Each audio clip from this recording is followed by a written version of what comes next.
premier sentiment, c'est qu'il y a beaucoup de travail à faire. Et, et ensuite, la procédure de renouvellement doit interroger, c'est-à-dire que cette année, la majorité est encore plus forte. On a 23 voix pour et puis 9 contre. Ça veut donc dire que la communauté internationale a compris que le Burundi est toujours dans des grands défis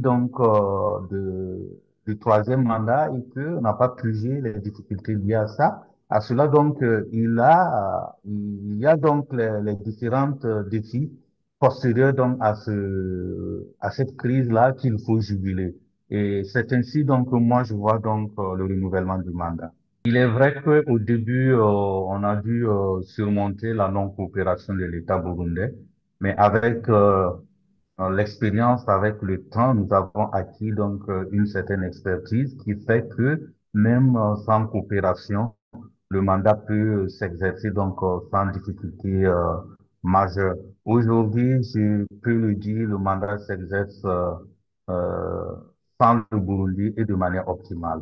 Il y a la gestion, premièrement, je dois le dire, des élections qui ont commencé depuis 2023-2024 pour avoir son épilogue donc en 2025. Et nous avons vu donc un pouvoir en place qui fait tout pour capter l'ensemble de la vie publique. Et cela se ressent actuellement. Il n'y a plus aucun un organe, aucune institution indépendante, ni l'Ombudsman, ni la CNDH, ni la CVR, ni l'État lui-même. Et quand on regarde la composition du Parlement qui est totalement monocolore, je crois que dans le monde entier, il ne dépasse pas deux ou trois États qui sont dans cette configuration. Et c'est un vrai défi. À cela, il faut ajouter la question des réfugiés qui est toujours d'actualité.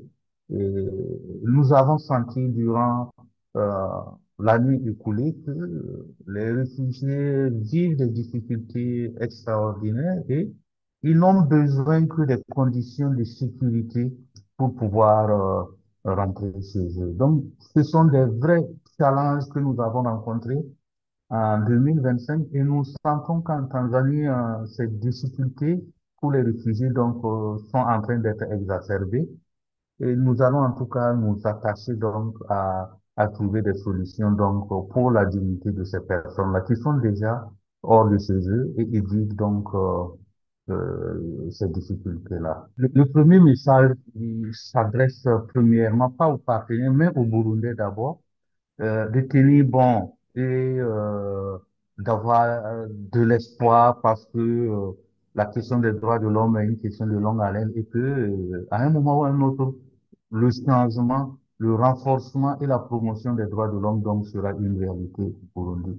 Quant aux partenaires, je pense que il y a un effort, il ne faut pas abandonner le Burundi, il faut toujours apporter un appui au Burundi tout en conditionnant cet appui-là à des conditions de droits de l'homme ou de l'aide directe aux populations parce que quand on regarde, il y a des pénuries dans tous les domaines de vie des Burundais, il y a des pénuries, il y a le carburant, les devises, la santé, tous les domaines des droits de l'homme sont prioritaires au Burundi et abandonner actuellement le Burundi, c'est vraiment courir vers des violations massives des droits de l'homme.